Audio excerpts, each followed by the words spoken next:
Dia belajar Islam juga, golongan yang kedua. Tetapi dia memahami Islam ikut apa kata tok guru dia. Tuan-tuan, ikut apa tok guru dia. Apa kata tok guru dia, dia buat. Tok guru yang lain dia tak mau buat. Sehingga banyak kes-kes kadang-kadang orang-orang kafir yang masuk Islam tetapi salah berguru, terjerumus kepada bid'ah, terjerumus kepada syirik. Allahu Akbar. Banyak kes. Ini sangat-sangat disayangkan. Dia masuk Islam, dia lahir dalam keadaan Islam, alhamdulillah.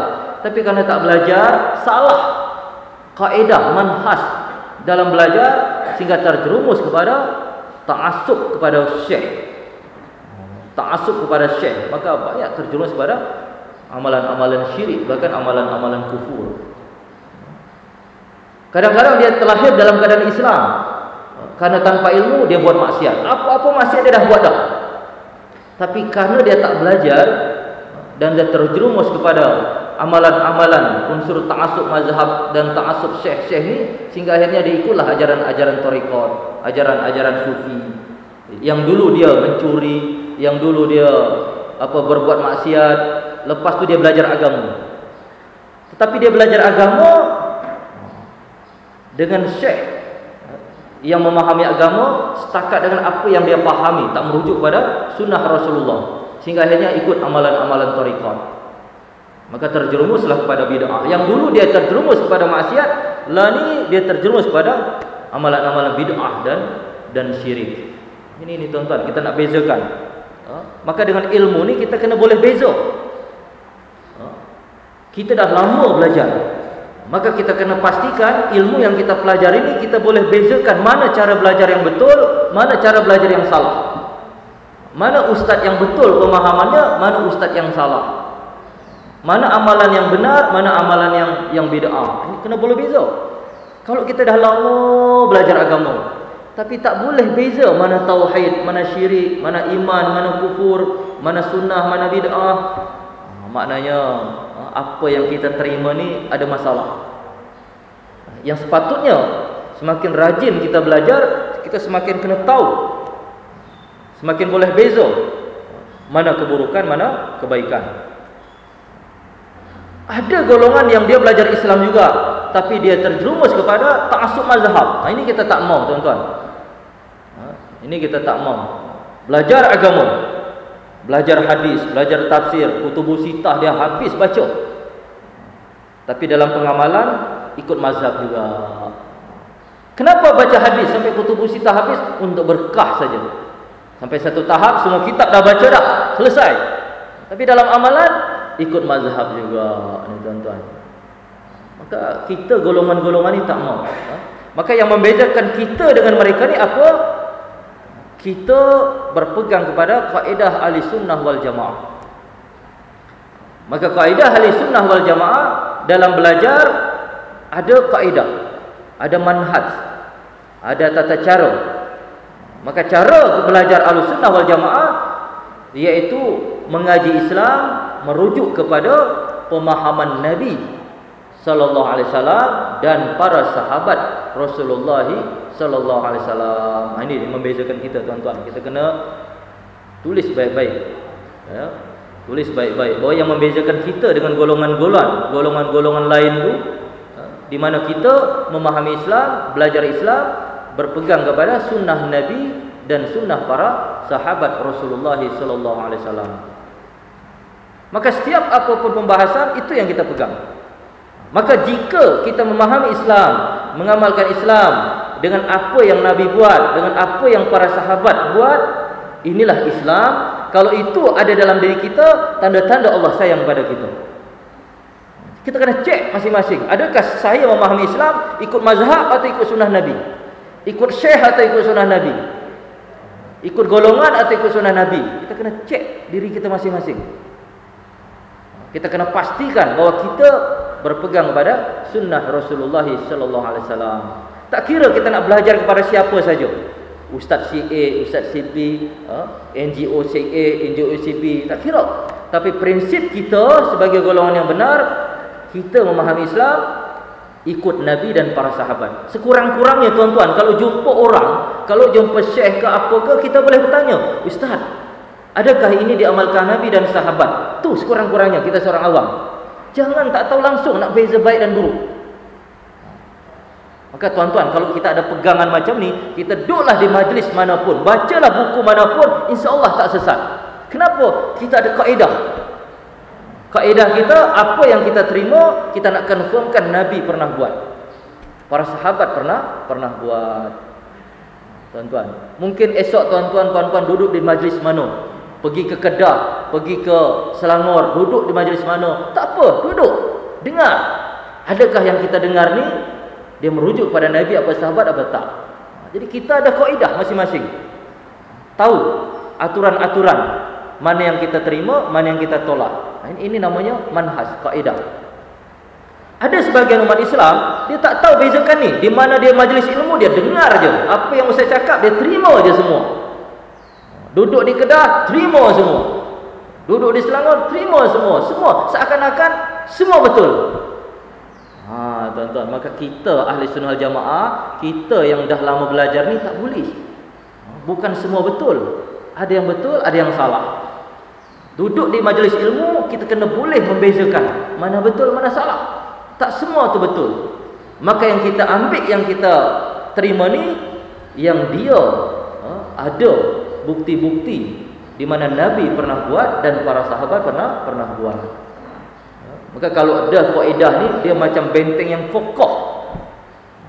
Benteng kokoh yang insya-Allah tak akan masuk unsur-unsur ajaran sesat, dan kita pun pergi ke mana saja kita boleh selamat dari pengaruh-pengaruh. Hari ini banyak kes, ada yang murtad. Tiba-tiba ada anak saudara ikut ajaran sufi. Tiba-tiba ada anak saudara ikut Hizbut Tahrir. Tiba-tiba ada jiran ikut Syiah. Ada nampak tak tuan-tuan?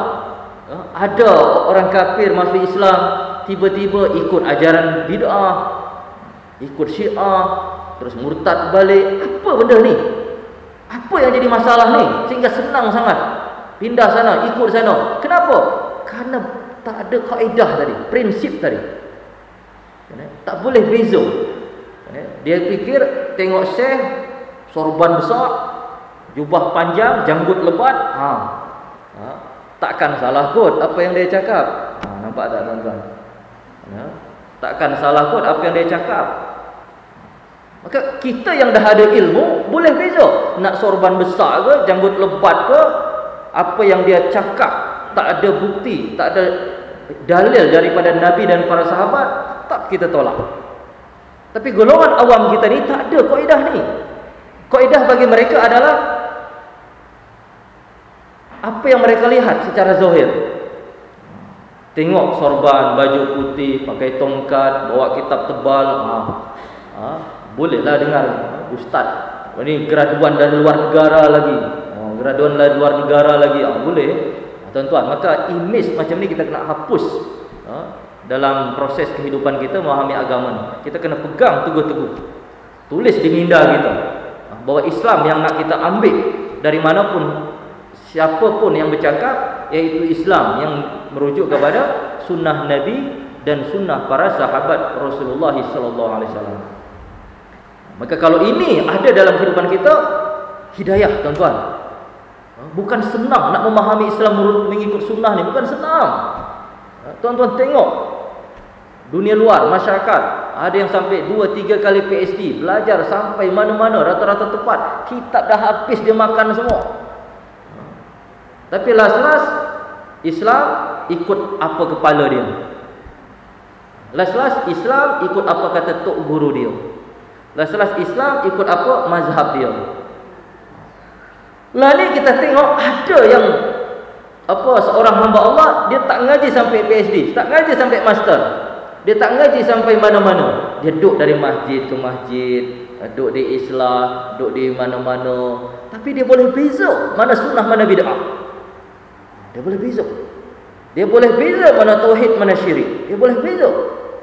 Dia boleh beza mana golongan benar, mana golongan yang salah. Subhanallah. Ini hidayah. Ini yang dikatakan hidayah, tuan-tuan. Dengan berbagai cabaran hidup, dia masih pegang iman dia. Tak kira susah pun, apapun hidup. Susah ekonomi, susah ini, susah itu, tapi iman masih dia pegang. Ajaran-ajaran Islam masih dia kaji. Ini hidayah, tuan-tuan. Hidayah. Betapa banyak orang yang tak siap terima cabaran, tak siap terima ujian, akhirnya jadi murtad, akhirnya keluar daripada Islam, akhirnya ambil jalan-jalan senang, ikut ajaran-ajaran. Dia kedekut, dia tak mau zakat, dia cari golongan yang tak mewajibkan zakat. Banyak kes-kes macam ni. Maka kenapa mereka boleh memilih jalan yang benar? Kenapa mereka dengan ilmu tetapi tak mendapatkan kebenaran? Kenapa? Hidayah Allah Subhanahu Wa Taala. Maka kita kena sentiasa minta doa kepada Allah. Kita merendahkan diri, berserah diri kepada Allah. Kita tak boleh menggunakan akal kita. Oh, saya dah punya ilmu dah. Saya dah rajin ikut pengajian dah. Insya-Allah. Tak boleh, tuan-tuan. Kita kena minta juga kepada Allah. Kita nak merendahkan, berserah diri kepada Allah. Semua atas izin Allah Subhanahu Wa Taala. Dan kedua, tanda-tanda Allah sayang pada seorang hamba, lepas Allah bagi dia pemahaman agama dengan sunnah Rasulullah sallallahu alaihi wasallam, dengan keimanan dan semua aspek merujuk pada sunnah Nabi, maka Allah hapuskan dosa-dosa dia. Maka ciri yang kedua, Allah hapuskan dosa dia. Maka kita ni, tuan-tuan, kadang-kadang kalau tengok usia-usia yang di atas 40 ni, berbagai penyakit dah, kencing manis, darah tinggi, apa-apa sakit, apa-apa sakit ada dalam diri kita ni.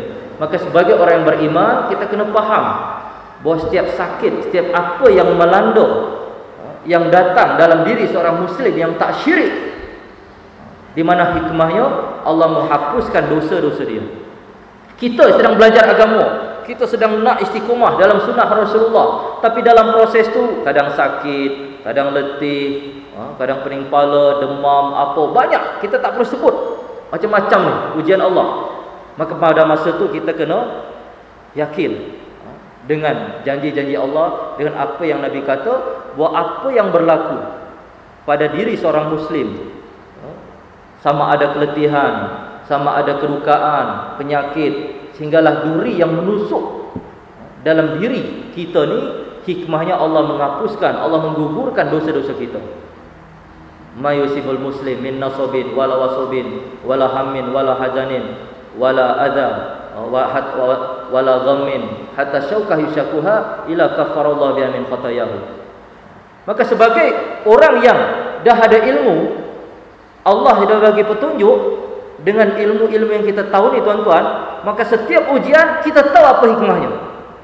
Maka senantiasa dulu para sahabat kalau mendapat ujian, sakit, kesusahan ekonomi, apa-apa, mereka sabar, teguh keimanan mereka, sehingga tak menyebabkan mereka murtad, tak menyebabkan mereka putus asa sehingga mengambil jalan-jalan mudah ikut ajaran-ajaran sesat. Tak, mereka tetap berpegang teguh. Kenapa? Karena iman dalam diri mereka. Maka hari ini, tuan-tuan sekalian, keimanan dan berpegang pada sunnah ni perlu kita jaga. Kita jaga dan terus kita jaga, dan kita bersabar setiap apa yang Allah uji kepada kita. Kita nak dekat kepada Allah, Allah akan uji. Semakin dekat, Allah akan uji. Tuan-tuan, kita kena faham. Dan syaitan pun akan menghalang. Dulu sebelum kita faham agama, mungkin yang menghalang kita ni kalau nak ke masjid, syaitan-syaitan yang berpangkat kopral je. Kita nak hadir di majlis ilmu, macam-macam syaitan bisikkan. Syaitan masa tu mungkin syaitan yang pangkatnya masih kopral je. Tapi masa kita dah sampai ke tahap banyak tahu benda, hukum, ahkam, sunnah, bid'ah, kita dah tahu banyak benda, kita dah mula istiqomah dengan amalan-amalan sunnah, maka ujian daripada Allah pun semakin datang. Dan syaitan yang menghalang pun bukan pangkat kopral lagi, yang jenderal-jenderal pangkat 5 tu, bintang 5 tu, itu mungkin 5-6 syaitan yang datang menghalang. Maka di sini orang yang berilmu, dia senantiasa tahu apa nak buat. Orang yang berilmu senantiasa tahu apa nak buat. Dia tak panik dengan berbagai-bagai ujian cabaran. Maka di sini, tuan-tuan, saya nak kongsi dan share ilmu dan pengalaman, dan tuan-tuan juga, dan saya diamanahkan untuk kita pada Jumaat ini membincangkan tentang sirah Rasulullah SAW. Maka saya kaitkan bahawa pentingnya kita kembali kepada sunnah Rasulullah SAW. Maka mempelajari sunnah Rasulullah